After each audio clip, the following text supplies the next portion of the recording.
welcome you to the Nigeria Accountability Summit 2025. I must say that the collective strength that we have demonstrated consistently over the last 3 years is neither an accident nor a coincidence. It is a practice. This year's theme, strengthening accountability for inclusive economic growth, could not have been more timely or strategic. It aligns directly with the federal government's 8 points agenda, particularly the priorities on economic growth, job creations, and fight against corruption. These are not just policy pillars. They are the backbone of the national transformations and the foundation upon which sustainable prosperity must be built. Since 2023, Nigeria has faced daunting economic challenges, yet we're also witnessing encouraging signs of progress resulting from bold economic reforms at both central and subnational levels. This year's summit theme is therefore inspired by a simple but profound imperative to ensure that economic policy actions deliver inclusive growth that benefits not just a few, but all Nigerians. Together, CSOs and Parliament strengthen the accountability ecosystem by bridging the gap between institutions and the people they serve. I think we are all serving one objective, serving the people. So whatever we do is for the benefit of our citizens out there. We recognize that accountability is shared responsibility, one that requires cooperation among public institutions, the private sector, and the citizens alike. Together, we can create a Nigeria where honesty is rewarded, corruption is deterred, and every Nigeria enjoys the benefits of inclusive and sustainable growth. Today is just to rehash or also to recount what the Nigeria accountability landscape has been, how impactful has it been, what are the challenges, and also what are the commitments for future. Accountability is what ensures that resources are used as intended, results are measured, and it's what ensures leaders answer to the people. In other words, the economic transformation and inclusive growth we crave as a nation is not only a matter of our resources, but it's also fundamentally a matter of credibility. The auditors general themselves are the weakest point, in my view, because even if they want to do well in the context that we live in, there's a lot for them to be worried about. They can't, in my view, act fearlessly. So how do you help the AG to be able to act fearlessly?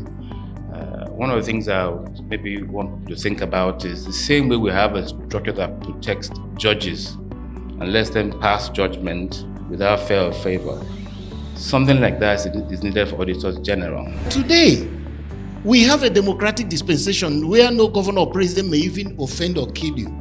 But judges are bowing to the whims and caprices of politicians. So all these discussions we are doing is like there are substructures of the bigger question, which is the political question. And we may have to tell ourselves the truth until we resolve that big political question about our leadership in Nigeria. All these issues about publishing accounts may not make much difference. The symbol of justice is blind, isn't it? So why is somebody else who has done it going about?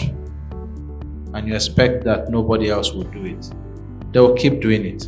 We need to reform the judicial system, and we also need to make sure that our laws have effect and there are consequences for infractions. Otherwise, we will not go beyond where we are. A lot of work at local government level happens to be ad hoc. So they'll build a borehole here, say they're renovating classrooms there, but then people don't have access to the borehole, or maybe there's not enough security, or the classrooms they've built, there are not enough good quality teachers to fill them. So we need to be able to think about these issues holistically. Those that are representing us, we are the one that gave them the power to represent us. So we need to form a coalition to let them understand that they must be accountable to us. You know, if you are a minister, if you are a senator, if you are a governor, if you are a House of Rep member, it is the people that made you to be what you are. So you must be accountable to the people. The kind of audit that will actually help citizens to know whether there has been value for the money expended is what we call performance audit. Not just our financial compliance audit. But if we are going to effectively do performance audit, we have to look at the suitable institutional and data ecosystem right from the beginning of the forming of the manifestos. It was a very good event, well delivered, well attended, high level, and rich insights. Is to say that all of the recommendations that we now have, we will go over it again and ensure that we target it to the different actors that will, take them forward. The quality of presentation, the caliber of people that attended, and the issues were actually very engaging. So as you go out to monitor accountability, when you see things going wrong, please do call it out. When you see things going right, please do amplify it so that others who want to do right are motivated and encouraged to also do right. The conversation has started and it will continue. That the only way to get the desired development and inclusiveness is through transparency and accountability. Because it's in doing that, that's when people will know that someone is watching. We commend the organizers of this summit for bringing together such a diverse and influential group of stakeholders to reflect on these critical issues.